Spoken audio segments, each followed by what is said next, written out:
আসসালামু আলাইকুম। Hi viewers, সবাই কেমন আছো? আশা করি সবাই ভালো আছো। আলহামদুলিল্লাহ আমিও ভালো আছি। আমি শর্মিলা নাটোর জেলা থেকে বলতেছি। আজকে আমি সকাল ঘুম থেকে উঠেই আজকে রান্না করতেছি কি জানো?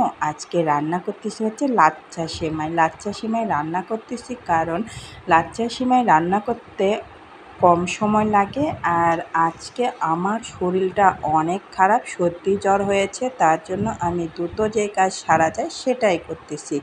আর এর জন্য আমি আগে থেকেই দুধটা সুন্দর করে জাল দিয়ে ঘন করে রেখে ওর মধ্যে চিনি, তেজপাতা, সাদা এলাচ সব কিছু দিয়ে জাল দিয়ে একটু ঠান্ডা করে এখন লাচ্ছার সঙ্গে মিশিয়ে দিলাম। এর উপর এখন সুন্দর লাগার জন্য একটু কিশমিশ দিয়ে দিব, কারণ কিশমিশ দিলে লাচ্ছার চেহারাটাও সুন্দর হয় এবং দেখতেও অনেক ভালো লাগে। তাই আমি হালকা করে একটু কিশমিশ দিয়ে দিলাম। আমার ছেলে আবার কিশমিশ পছন্দ করে না, তার জন্য আমি ভিতরে কিশমিশ দেই নাই।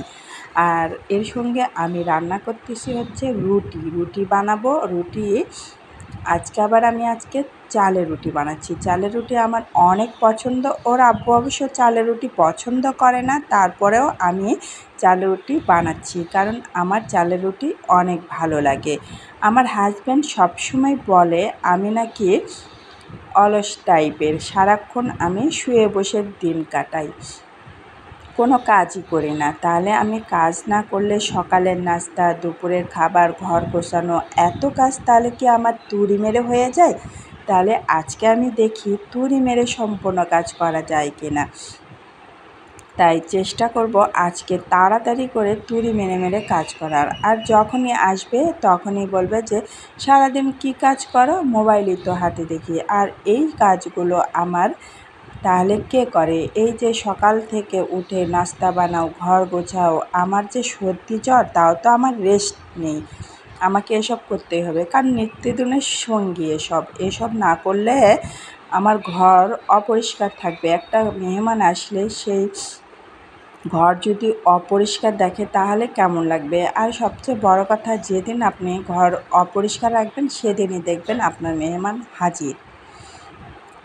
আর এদিকে আমার এই গদিগুলো সম্পূর্ণই পুরাতন। এই গদিগুলো আমি নতুন গদি কিনেছি, আর সেই জন্য এই গদিগুলো নিয়ে আমার ছেলে খেলাধুলা করে। এই জন্য আমি ওকে খেলাধুলার জন্য এই গদিগুলো দিয়ে দিয়েছি। আর এখন আমি সম্পূর্ণ কাজ তুড়ি মেরে শেষ করে দেব। এই তো দেখতেই পাইলেন, তুড়ি মেরে আমি কত কাজ শেষ করে ফেলতেছি। আমার হাজব্যান্ড বলেছে তুড়ি মেরেই সব কাজ হয়ে যায়, তাই আজকে আমি সম্পূর্ণ কাজ তুড়ি মেরে করে দিচ্ছি। আসলে তুড়ি মারা কি বাস্তবে সম্ভব? বাস্তবে তো করে দেখাইতে হয়। আর আপনি ইচ্ছে করলেই তুড়ি মেরে সম্পূর্ণ কাজ হয় না। আর এদিকে আমার টোনাটুনি একটু খেলাধুলা করতেছে। আমার টোনাটুনি বলতে মেয়ে হচ্ছে আমার জায়ের আর ছেলে হচ্ছে আমার। আর এরা দুইজন হচ্ছে সব সময় লেগেই থাকে, এদের গণ্ডগোল আবার ভালোবাসাও, সব কিছু মিলেই এরা ভাই বোন। আর এই ভাই বোনের সম্পর্কটা এরকমই। আর ওদের দুষ্টামি আমার অনেক ভালো লাগে। আর আমার মেয়েও অনেক ভালো আর আমার ছেলেও অনেক ভালো, দুইজনেই একটু দুষ্টুমি করে ঠিকই। আর এদিকে আমার সম্পূর্ণ কাজ কমপ্লিট হয়ে গিয়েছে, দেখলেন তো সম্পূর্ণ কাজ তুড়ি মেরে করে ফেললাম। আসলেই কাজ হচ্ছে নিজের কাছে। আর হাজব্যান্ডরা সবসময় এসে দেখবেই মোবাইল নিয়ে বসে আছি। আর আজকে আমি একটু মায়ের বাসায় যাচ্ছি। আমার মা একটু অসুস্থ, কারণ আমার মায়েকে একটু দেখতে যাচ্ছি। অসুস্থ বলতে তেমন অসুস্থ না, একটু হালকা ঠান্ডা কাশ সর্দি জ্বর হয়েছে সেটাই আমি। আর আমার হাজব্যান্ড যাচ্ছে না, কারণ হচ্ছে ও সবসময় সব জায়গাতে যায় না।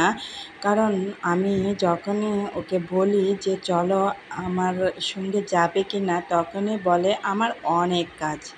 আর কারণ শ্বশুরবাড়ি কয়েকদিন হচ্ছে আমাদের একটু গরু কোরবানি দিয়েছিল, তার জন্য প্রচুর কাজে ব্যস্ত ছিলাম না, আমি একা তাই মায়ের বাড়িতে যাওয়াই হয় নাই। আর আমার প্রচুর ঠান্ডা লেগেছে, সর্দি কাশ জ্বর। আর আমার কথা শুনেই সবাই বুঝতে পারতেছেন আমি এই জন্য কয়েকদিন ভিডিও দিতে পারি নাই, তাই ভাবলাম যে আমি অনেক পিছনে পড়ে যাচ্ছি, তাই ভিডিওটা দিলাম। আর আমাদের সুন্দর গ্রামের দৃশ্যটা আপনাদেরকে দেখাইলাম। শরীরটা অনেক সবাই ভালো থাকবেন, সুস্থ থাকবেন এবং আমাদের জন্য দোয়া করবেন এবং আমাদের পাশেই থাকবেন।